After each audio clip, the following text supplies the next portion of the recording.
एसबीएच palace का केम्बई में हुआ शानदार इनॉग्रेशन, जहां हर सेलिब्रेशन बनेगा यादगार। वेडिंग्स, रिसेप्शंस, पार्टी, सब कुछ एक ही रॉयल जगह पर।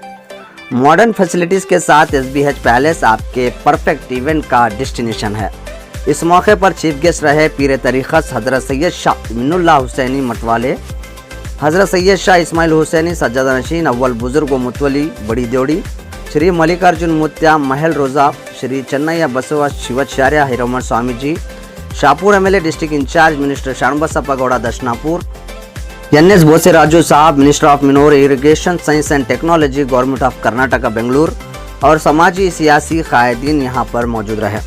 लोकेशन याद रखिए, माशाअल्लाह Indian petrol pump, Malla road, Kembhavi, taluka Shorapur, district Yadgir. SBH palace booking के लिए सैयद मसूद हुसैनी मतवाले साहब से कांटेक्ट कर सकते हैं।